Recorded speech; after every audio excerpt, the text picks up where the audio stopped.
பாஜக ஆதரவு பெற்ற அரசியல் விமர்சகர்கள் உங்களை கூட பாஜக முதல்வர் வேட்பாளராக அறிவிக்கிறதுக்கான வாய்ப்பு இருக்கு அப்படிலாம் சொல்றாங்க இல்லையா, அதை எப்படி பாக்குறீங்க? எனக்கு எதுக்கு முதல்வர் அவங்க அறிவிக்கணும், எனக்கு புரியல. அதெல்லாம் சும்மா ஒரு யூகத்தில் சும்மா பேசுறது தான். அப்படிதான் சும்மா. நான் என் கோட்பாடு இந்திய கட்சிகளுக்கு திராவிட கட்சிகளுக்கு எதிரானது.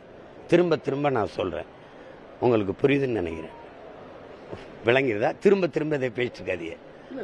உலகத்துல இந்த லஞ்சம் ஊழல் இதெல்லாம் இல்லாத நாடு அல்லது அப்படி இல்லாத டென்மார்க் இருக்கு, நியூசிலாந்து உலகத்திலே தலை சிறந்த நாடா இருக்கு, டென்மார்க் இருக்கு, எல்லா வரைவும் என்கிட்ட இருக்கு. அப்படிலாம் இல்லைன்னுலாம் சொல்லாதீங்க.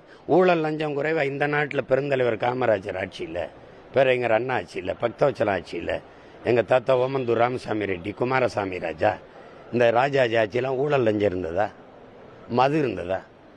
சொல்லுங்க. குலக்கல் ஒவ்வொருத்தட்டையும் ஒரு குறை இருக்கு. இந்திய எதிர்ப்பை எதிர்க்கலை பக்தவச்சலம், குலக்கல்வி திட்டத்தை ஆதரிச்சிட்டாரு ராஜாஜி.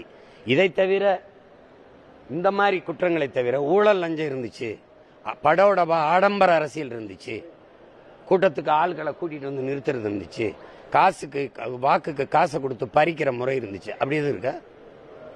அப்புறம் முடியாது இல்லைன்னு சொல்லாதீங்க. நாங்கள் அறம் சார்ந்து வாழ்ந்து ஆட்சி செய்த மறவர்களின் பிள்ளைகள். நாங்கள் அரசியல் பிழைத்தோருக்கு அறம் கூற்றாகும்னு எங்களுடைய இலக்கியம் சிலப்பதிகாரம் பல ஆயிரம் ஆண்டுகளுக்கு முன்னாடி பாடி தந்திருக்கு. அதில் எங்களுக்கு ஊழல் லஞ்சத்தில் உலகத்தில் இருக்கலாம், ஆனால் என் நிலத்தில் இருக்கக்கூடாது. அவன்லாம் செய்யறான்னு நான் செய்யணுமா? சொல்லுங்க. அப்படித்தான் சான்று காட்டுவீல? சான்று காட்டுவீல? எல்லாரும் திருடுறான், எவன் திருடல அதனால நான் திருடணுமா? உலகத்திலே உலகமே சரியா இல்லைன்னா நான் சரியா இருக்கணும்.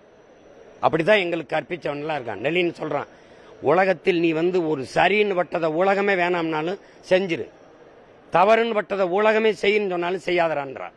அதை தான் விவேகானந்தரும் கற்பிக்கிறாரு. எதற்காக நீ உண்மையை விட்டுக் கொடுக்காத, உண்மைக்காக நீ எதையும் விட்டுக் கொடுறான்றாரு. இப்ப நாங்க என்ன செய்யணும்? சொல்லுங்க. எங்க தலைவர் எங்களுக்கு அதான் சொல்றாரு, உலகத்துல சத்தியம் தோற்றதாக சரித்திரத்தில் செய்தி இல்லைன்னு. நம்ம சத்தியத்தின் பக்கம் தான்ப்பா நிக்கணும். இன்னைக்கு நாம சாதாரணமானவர்கள் செத்துடலாம், சரித்திரம் சாகாது, ஒரு நாள் வெல்லுங்கிறாரு. நாங்க போயிடலாம், எங்க முன்னோர்கள் போன மாதிரி. எத்தனை பேர் இந்த அரசியலை முன்னெடுத்து தோற்றுருக்காங்க. ஆனா நான் அதை விட வேகமா பாயணும்னு நினைக்கிறேன். என்னாலே முடியல, எனக்கு பின்னாடி வர என் பிள்ளைகள் வெல்லும்.